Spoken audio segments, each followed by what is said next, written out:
Hello, everybody, and welcome back. For those of you who are just barely tuning in, my name is Brendan Isaacs. Today, we're going to be looking at something a little bit different from normal math. Rather than looking at any sort of formulas or functions, we're just going to be taking a look at tessellation. Now, tessellation is something that we see quite often and don't really think about it much, and especially when it comes to math, it's not really something that comes up very often, but I thought it might be fun to take a look at some of the rules that it follows and some of its everyday uses. So let's go ahead and jump right in. Understand that there will be points where you can pause the video as well as points where you get to do other activities, and I will assign other assignments for you later on in the video. Let's get started. So, of course, the first real question is, what exactly is tessellation? What is it? How do we use it? What is, you know, the general idea of tessellation? Well, to put it simple, tessellation is just any repeating pattern of shapes that follow a certain set of rules.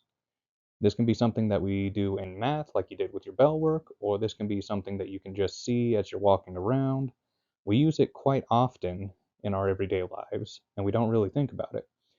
Now, regarding the rules that it has to follow, there are really only two very specific ones that are normally mentioned when it comes to tessellation.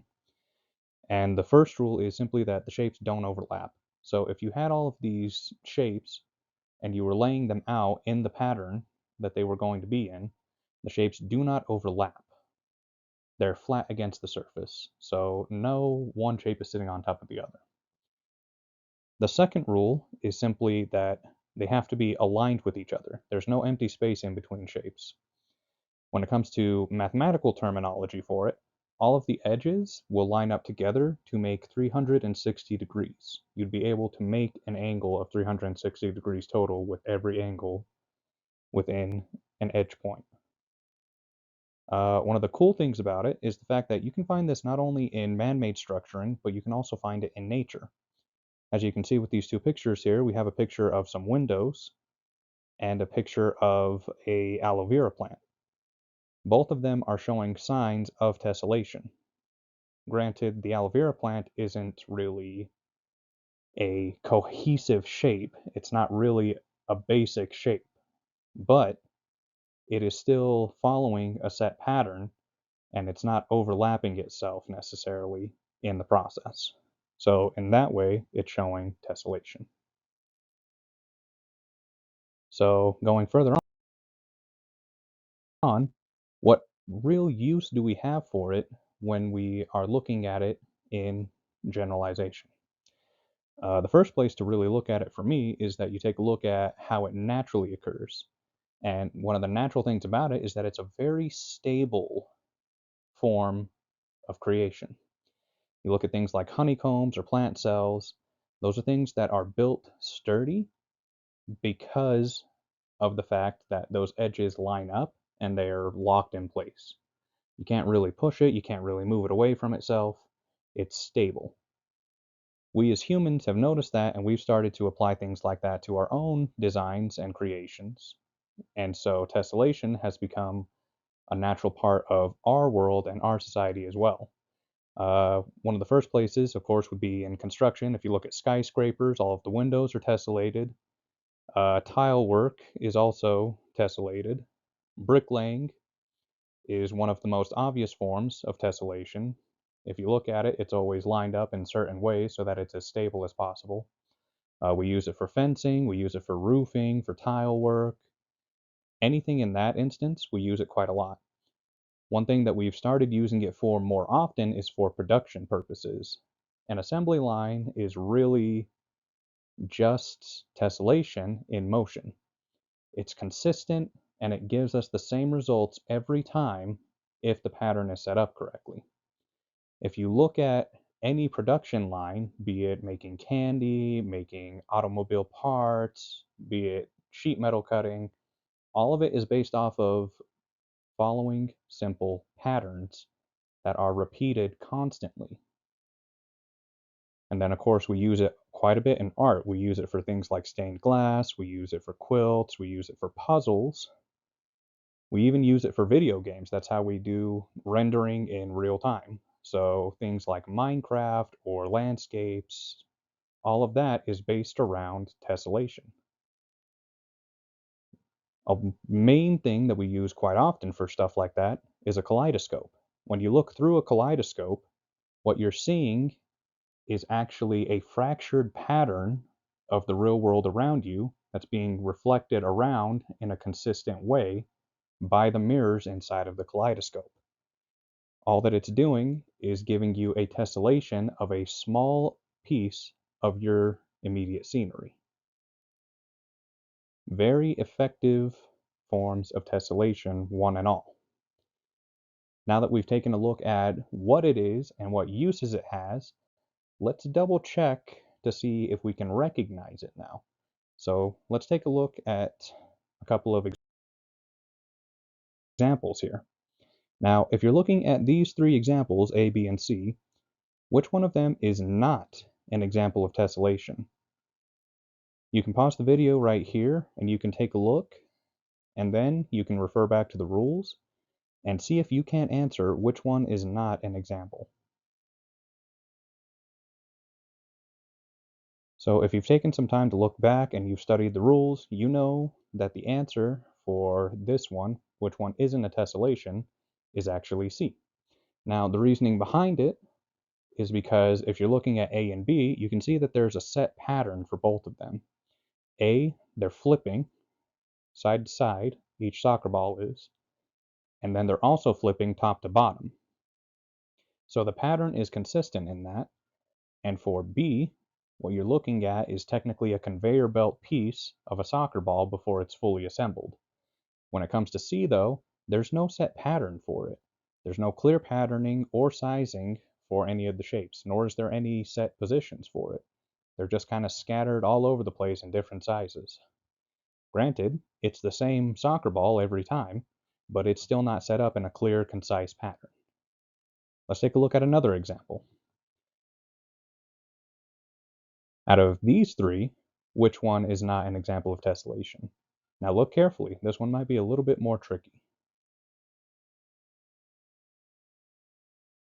So if you looked carefully at this one, you'll notice that B and C are a little bit weirder looking, but they are still tessellations, which leaves us with A being the one that is not a tessellation. Now if you're looking at C, if you look at the background is a repeating pattern, and then the foreground, or the blue hexagons, are also a tessellation. It's a tessellation on a tessellation. And then if you look at B, what you're actually looking at, if I'm thinking of it correctly, this is actually a chocolate coating machine. And what they do is they use the tessellation in the wiring to spread the chocolate out more evenly for distribution on top of the chocolate candies. So the reason why A is not an example of tessellation is because if you look at it closely, this is nothing but a whole lot of overlapping circles. The overlap amount is pretty extreme even. It's almost stupefying how much of it is. If you look closely, you can see a couple spots where it looks like there's honeycomb in it even. But overall, it's just an overlap of the same picture 3 or 4 times. So that one is not a tessellation. So now that we can recognize what isn't a tessellation, let's do one more check. Now these ones are a little bit out of the ordinary when it comes to the appearance, but one of these is a tessellation. Think about the rules, and let's see if you can figure out which one it is.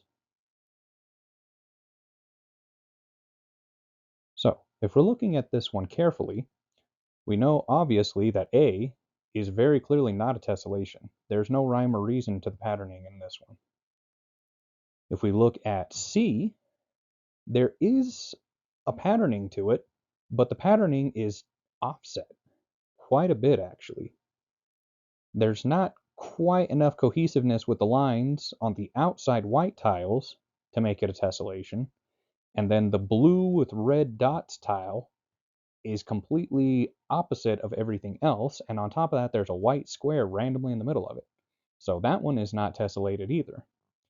If we take a close look at B though, we notice that not only is this a tessellation, but that it follows every rule. All of the shapes are the same. It's the exact same bird, just colored different colors.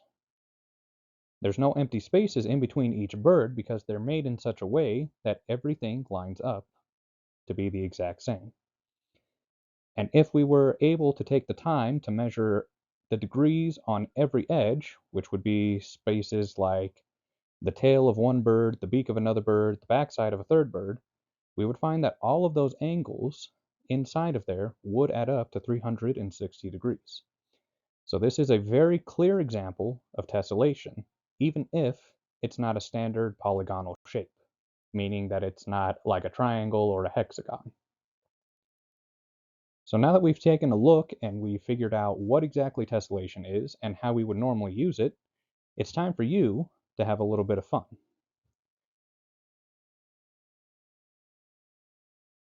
What we're going to do now is we're going to make a tessellation poster. So what you're going to do is you're going to take some time, you're going to find a poster, or if you're in my classroom, I'll give you a poster, and you're going to make a tessellation of your own design. Now, of course, you're going to have to remember the rules of tessellation. The pattern has to repeat, your shapes cannot overlap, the edges should make angles that add up to 360 degrees. If you remember those three rules, you'll be able to make one no problem. One of the biggest things, of course, is to use your imaginations. Be creative, use different shapes, and of course, feel free to look up any references if you need them. If you don't feel comfortable with drawing something, then you can create a 3D construction using tessellations as well. That's completely fine, and that will also count towards completion of this assignment. To give you some examples of things that you can do, let's take a look. So as you can see, we've got some standard tessellations with the triangles. We've got some tessellations where they just switch out the colors using hexagonal shapes with triangles. We've got some where they use hexagonal shapes with squares and triangles in this green section. We've got some unique shapes that are some form of combination of triangles and squares that are just melted into a single shape and then repeated constantly. We even have caricatures. Like if you look at this purple and white and black looking one, it's the same demon in different positions multiple times, but it's done in a consistent pattern to where it's tessellated. Even the one up in this top right corner, you can see that it's a constantly shifting pattern of green, red, and blue. And it's just repeated over and over again to make a tessellation. If you're looking for some ideas for physical items that you can create instead of draw, you can do a number of different things for them. As you can see, we've got some paper ones down in this bottom corner where they just folded it into three-dimensional shapes. We've got a tower that was made by folding paper. You can do something like you could crochet an item like a pot holder or a rug. You could make like a log cabin style building or a box. You could even do something like a paracord lanyard or a boondoggle. You could make a clay pot and then you could imprint a pattern on it. You could even do something like beadworking. All of those are very good examples of tessellation, and all of them will of course help you to recognize when you're seeing and working with a tessellating object. So that is the end of the video. I hope that you learned something fun, and I hope that you're having a good time. Make sure that you try and keep up with me for more things. Thank you so much, and I will see you on the next one.